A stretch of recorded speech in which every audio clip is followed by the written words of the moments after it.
Hello everyone, I am Duke and today we're going to dive into the lore for the Principality of New Antioch. If you're new to the channel, Trench Crusade or its lore, welcome, and feel free to comment below on which faction you'd like to see me cover in a lore primer next. If you enjoyed this video, drop a like below and share it with a friend. Make sure to start conversations in the channel's community page, and without further ado, let's dive into the lore. The story of New Antioch begins in 1099 as the ultimate heresy tore open the fabric of reality, destroying Jerusalem and establishing the Hellgate. Hell's forces stepped foot into the Levant. The warbands of the Court of the Seven-Headed Serpent and the demonic creatures of Hell's Third Circle swarmed the Levantine area. With the lightning-fast attacks of the demon hosts, many of the nations in the area collapsed and Hell captured most of the Levant. Directly in the path of Hell's forces, standing defiant against the odds, ancient Antioch held firm and the city was fortified in 1102. This mighty city held off the forces of Hell and allowed the faithful the time to gather their resources and begin the fight back. So powerful were the defences of ancient Antioch that the city-state was able to defy the legions of Hell for almost 500 years, but in 1545 tragedy struck and ancient Antioch was destroyed by an unknown infernal weapon.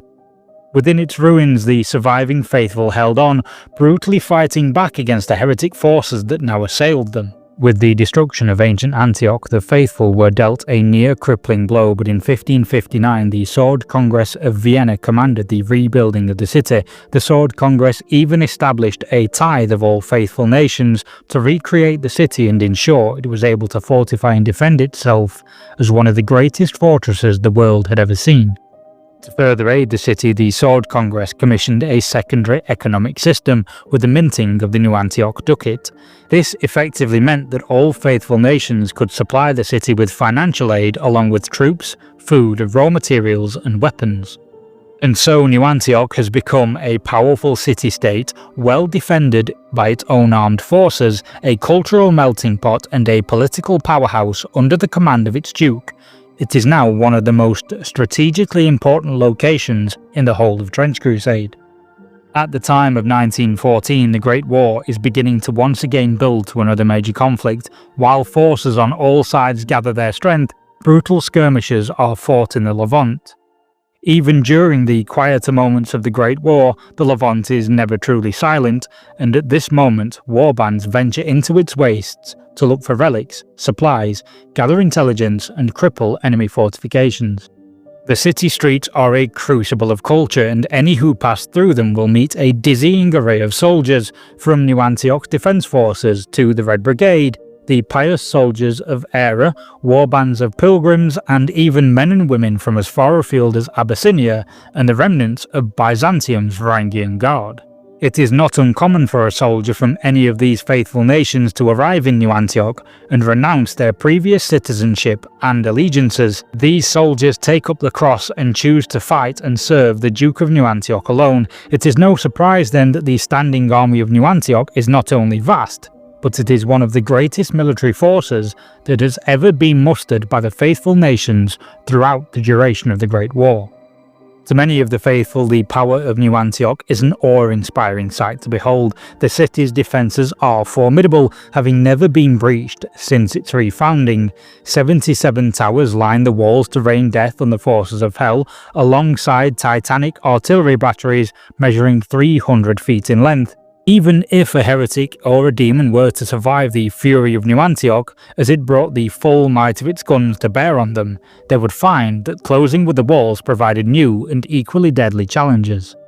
Embedded within the very walls of the city are hundreds of anchorites, the massive, near-indestructible war machines of the trench pilgrims.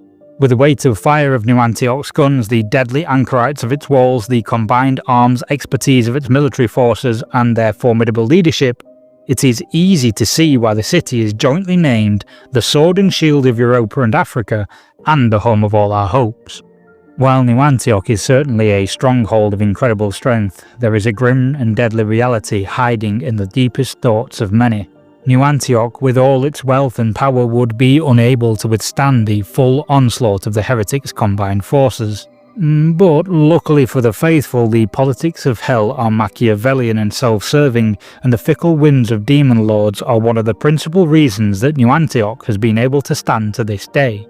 Within Hell's hierarchies, archdevils and the princes of Hell are constantly bickering, backstabbing and scheming to overthrow one another. It is rare that even one of the most powerful demon lords, such as Mammon, can gain supremacy in the hierarchy long enough to mount full-scale invasions. This is in part one of the reasons that the war for creation has raged for so long, with the demon lords constantly disrupting each other's plans, too self-serving to form alliances and focus their forces on victory. The war often sees ebbs and flows to its conflicts. Some years the war will lull into a state of nervous readiness and then erupt into the activity and horrors of war.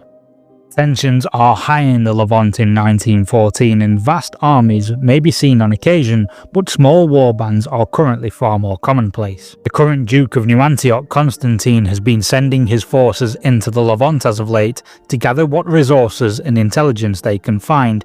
These soldiers are often battle-hardened, well-drilled, well-equipped and led by skillful commanders. The lieutenants of New Antioch are skillful warriors and capable leaders. They are often seen leading small platoons and warbands of the city out in the Levant. Each lieutenant has unwavering resolve in the face of the enemy due to their expertise as frontline soldiers, and many are able to inspire their troops and maintain morale in the face of mortal danger.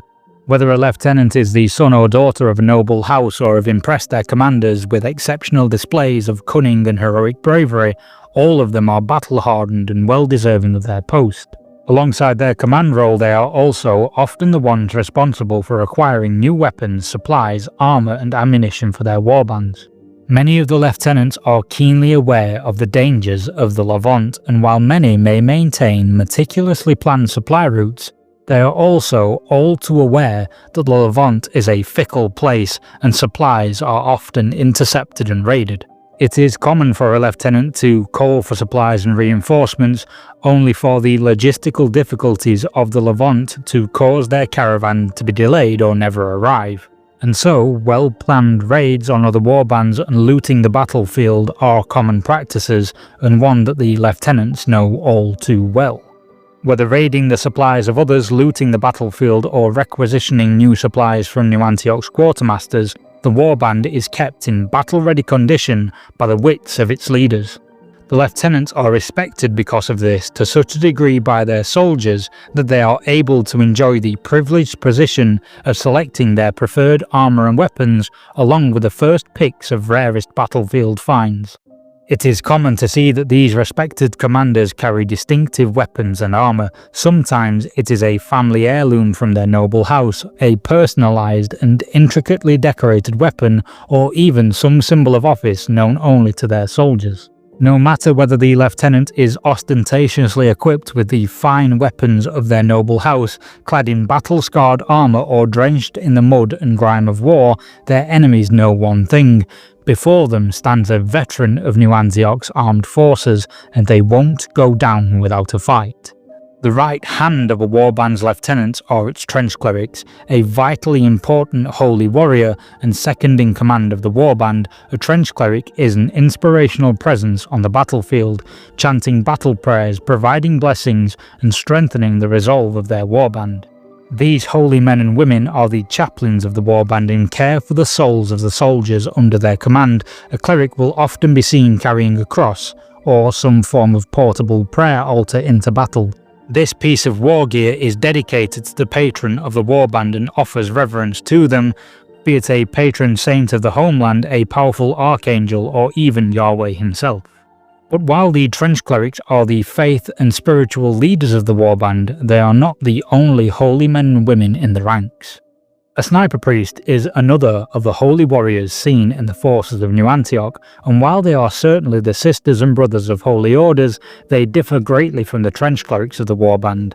The sniper priests belong to a sect of the holy orders that ritualistically blind themselves. While at first this would seem to be a counterintuitive action for a sniper, they do this as an act of faith and to show that they need not rely on the lies of vision to smite the Lord's enemies. In battle, a sniper priest relies on a faith so strong that they believe their shots are quite literally guided by the divine. This belief is seemingly backed up by the fact that the sniper priests are unerringly accurate and pick their shots with incredible care and precision. When a sniper priest takes aim, they smite heretics thought protected by cover or fire through the smallest gaps and openings to strike true and rain down the righteous smite of the Lord. Many tales have been told of the miraculous shots of sniper priests in the field. One story told and retold across New Antioch is that of such a priest during the siege of Lux. This pious sniper was able to fire a shot that flew 3 miles before dropping its target. All of this is to say that despite the bleeding, eyeless sockets, their seeming frailty, or any number of other obvious disadvantages, the heretics and demons alike have learnt to fear the wrath of sniper priests, and rightly so. While these elite soldiers, from lieutenants to miraculous holy warriors, are surely a powerful boon on the battlefield, there would be nothing without the loyal men and women under their command. The basic soldiers of New Antioch's forces are the humble yeoman. These soldiers are often drawn from the tithe paid by other nations, and as such vary wildly in appearance, cultural norms, training and equipment. Broadly speaking, the yeoman are simply brave men and women who have sworn an oath to the Duke and receive basic military training before joining the ranks. While the yeoman may individually lack the skill of the more elite soldiers available to New Antioch's forces, they more than make up for this with their fireteam tactics, weight of numbers and access to a wide variety of weapons. Some yeomen, for a variety of reasons, are particularly skillful infiltrators. These men and women will join the warband as its scouting party, often known as trench moles. These trench moles are no better trained than other yeomen, but have a unique knack for exploiting the hidden trenches and tunnel networks that crisscross the battered landscape of the Levant. As a result, they will set up advanced positions in strategic locations on the battlefield, either seeking out relics and supplies or advantageous firing positions to secure an objective. The assault troops of a New Antioch warband are its Shocktroopers. These are the specialists in lightning-fast assault on enemy defensive positions. Well trained in shock assault drills, they will often be seen carrying heavy melee weaponry such as greatswords as they race forward to engage their enemy with a speed and ferocity many would struggle to match. A Shocktrooper's strength lay in their ability to charge into their enemies with far greater success than others, rarely faltering in the mud or failing to cover the ground required to strike true. Drilled and trained to hone their melee skills, they are some of the first to enter the fray against enemy forces and are often skilled enough to cut down key targets before the enemy have the chance to reinforce their position. Some of the best examples of these soldiers and their style of war are the stormtroopers of the Prussian Guard Corps. While the Shocktroopers of New Antioch may lack the access to tank splitter swords of the Prussians, they are just as effective and equally well equipped to strike decisive blows on enemy forces. Part of the success of New Antioch's forces are its expertise in combined arms tactics and the effective use of its famous artillery. Maintenance of the tanks, artillery, war machines and equipment of New Antioch often falls to its combat engineers. The combat engineers of New Antioch are regularly seen in the forces acting as the demolition and mine-clearing experts of its warbands. These soldiers are vitally important when assaulting fortified enemy positions, as they are adept at destroying bunkers and discovering and disarming minefields. Equally, a combat engineer can turn a seemingly vulnerable piece of open terrain into a defensible position, as they can quickly dig in and fortify, providing greater protection to themselves and their allies. While a combat engineer can access any of the equipment and weaponry at their warband's disposal, they will always be seen carrying a shovel and donning a specialised set of engineer's body armour. This body armour provides them with all the protective qualities of a set of reinforced armour, with the added benefit of being extremely effective at turning away shrapnel. This is particularly useful in their disarming of bombs and mines, as if they were to have a lapse in concentration or trigger the explosive, the body armour could very well shield them from the blast and save their life. While stormtroopers, weight of fire, combat engineers and clerics are all of great use to a warband, sometimes an enemy presents itself that requires a dedicated, heavily armed and armoured solution. The answer to this is the Mechanised infantry of New Antioch. The machine armour of the heavy mechanised infantry is an advanced suit of armour powered by a small generator situated on the soldier's upper back. You could be forgiven for thinking that these are a relatively new technological advancement for the faithful, but in truth they have been around for quite some time before Trench Crusade's modern day. The original suits of heavy mechanized armour were in fact the towering diesel-powered shrine anchorites. When St. Methodius's fortress monastery was assaulted and destroyed by death commandos, the designs and expertise to create the shrine anchorites was thought to be lost. In truth, this was not the case, and the designs and methods lived on in Brother Ikakios, who would later found a new monastery and continue the saint's work. While the monk had fled the monastery and preserved the craft, this was unknown for some time, and the princes of the church commissioned the furtherance of technological developments that borrowed from the anchorites' designs. This would ultimately lead to the development of the first suits of mechanized infantry armour, which was a much more compacted version of the original anchorite designs. To don the armour, a soldier must be specially trained and often chemically enhanced. Their chemical enhancement and the sheer bulk of the warriors within the mechanical armour means that they tower above most of their comrades on the battlefield and are incredibly strong, even without the armour's powered assistance. Suits of mechanized armour come in two varieties. The first is light machine armour. This is the smaller of the two versions and, while formidable, offers less protection than its counterpart, more or less being a suit of reinforced armour with some added benefits.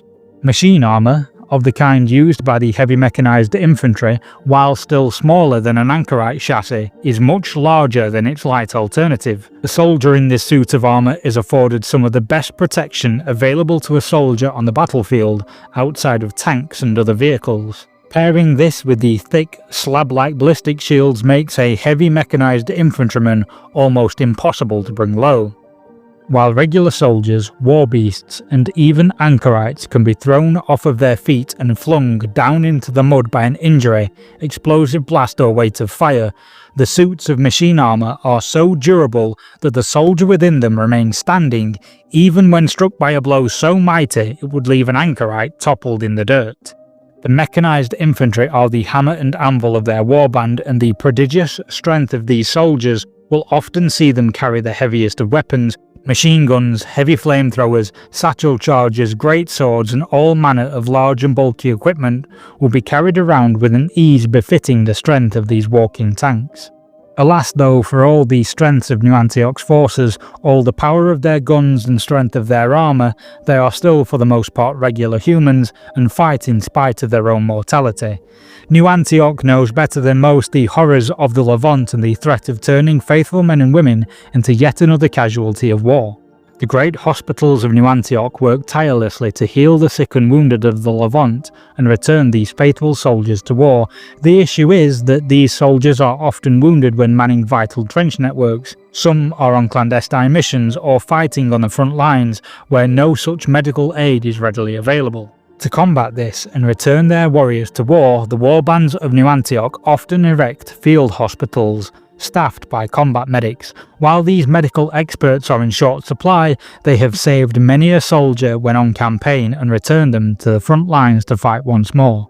Many of the combat medics seen in New Antioch's warbands are holy sisters following the teachings of St. Cosmas. Forming a highly trained medical corps, the Sisters of St. Cosmas specialise in battlefield first aid and even perform surgeries in medical tents on the front lines. While these sisters are medical personnel sworn to preserve life, they are also just as much a soldier as the men and women who they serve, and as such take a modified Hippocratic oath. This oath compels them to help any faithful wounded, no matter the nation or commander they serve, and no matter how dire the situation may seem. The other part of the oath is to use their medical expertise to dispatch any heretic or demon they find on the battlefield, no mercy to be given, no aid to be offered, and no pity or remorse. In order to fight the heretics and aid the faithful wounded, they carry an adapted surgical combat knife that acts as a misericordia.